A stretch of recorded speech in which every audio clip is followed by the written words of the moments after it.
lagi ya teks eksposisi yang kemarin Bapak sempat lewatkan akibat rapat. Mantap Bapak. Nah kemarin kan Bapak cuma menjelaskan sebentar, jadi tidak terlalu jelas. Mungkin kalian tidak mengerti kan? Iya Bapak.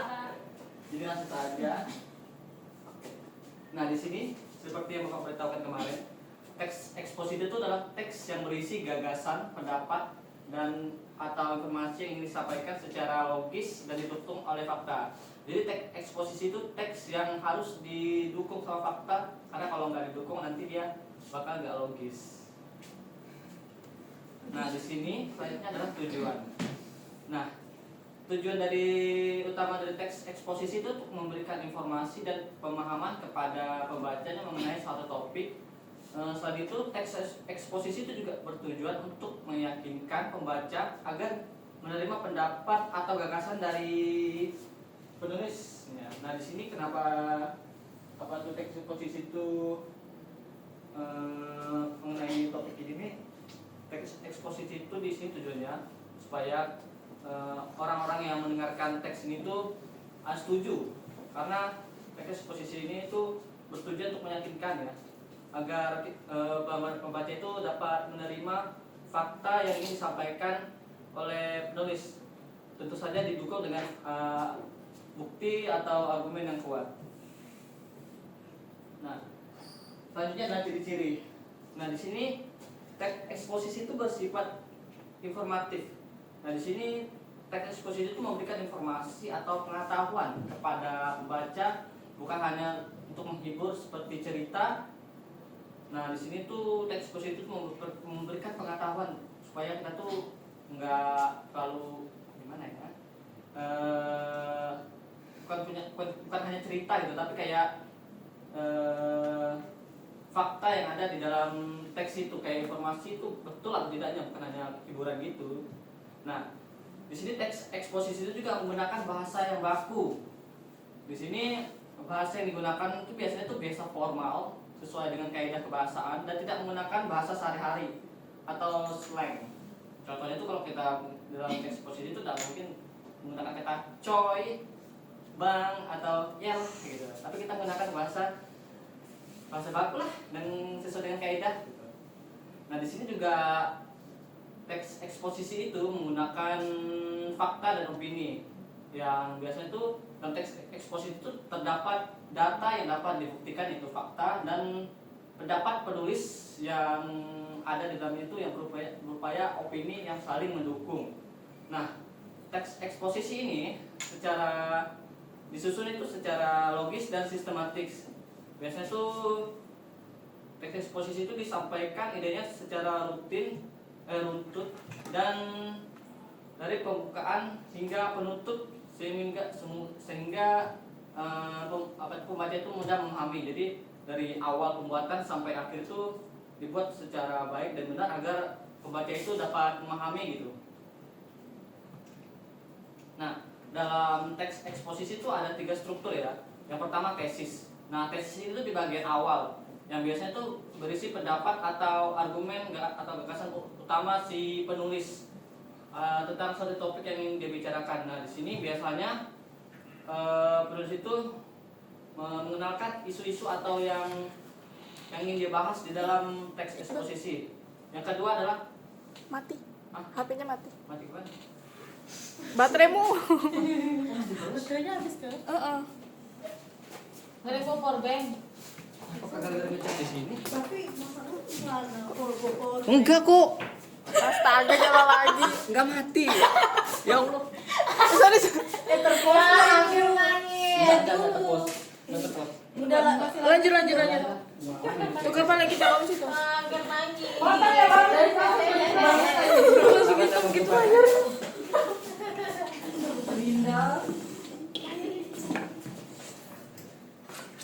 Linda. Jangan nge-trigger dong. Enggak apa-apa, lanjut.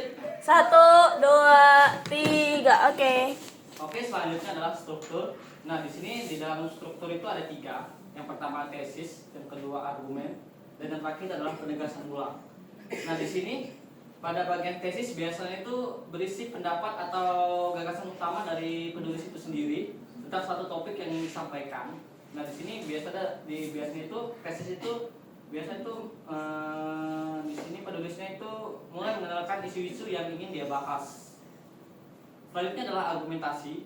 Nah ini bagian inti dari teks eksposisi yang berisi alasan, penjelasan dan fakta yang mendukung pendapat untuk tesis ini.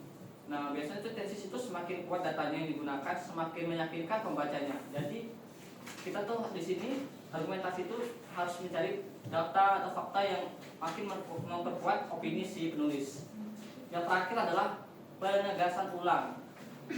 Pada bagian akhir ini biasanya itu berisi penegasan ulang kembali atau kesimpulan dari argumentasi itu sendiri yang biasa berupa kesimpulan juga sih sebetulnya.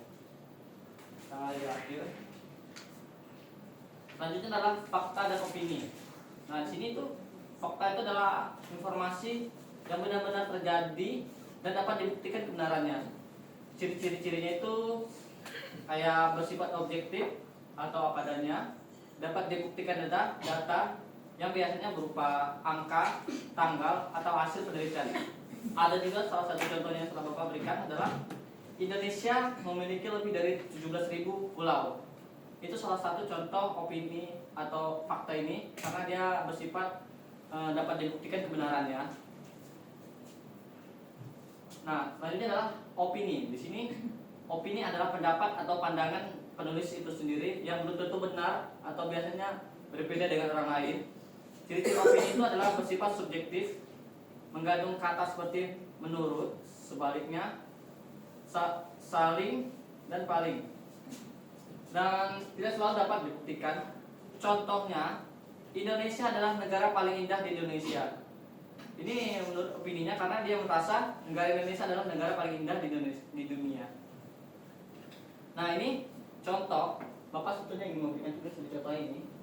Dari kalian boleh mencari opini atau fakta dari ini. Ada yang ingin mencari opini dan faktanya?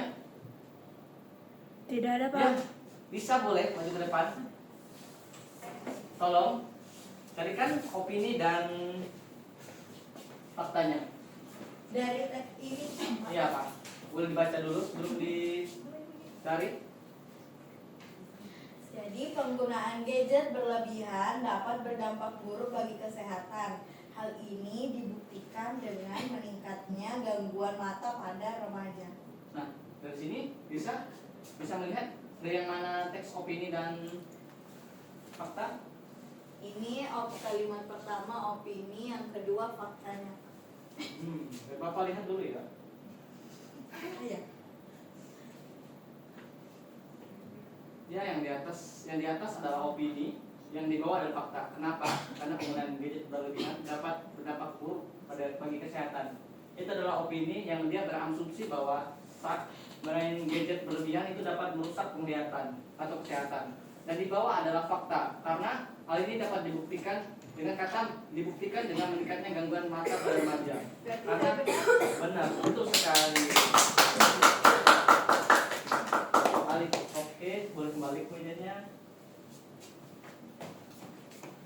Kok nggak dapat tadi ya, Pak? Tadi apa yang diberikan?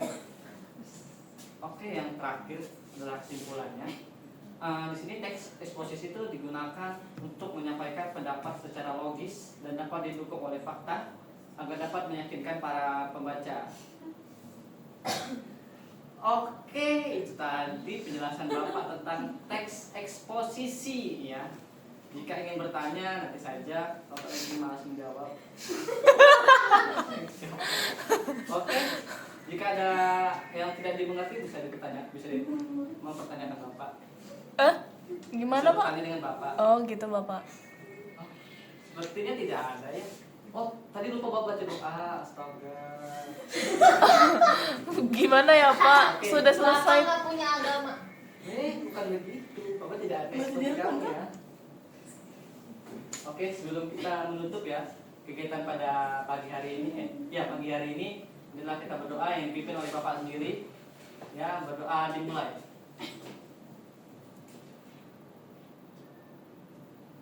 Doa selesai. Terima kasih Bapak. Oke, terima kasih semuanya. Bapak akhiri dulu ya. Baik, Bapak. Assalamualaikum warahmatullahi wabarakatuh. Selamat pagi. Waalaikumsalam warahmatullahi wabarakatuh. Selamat pagi Bapak. Pagi. Bapak tolong bergaya dulu.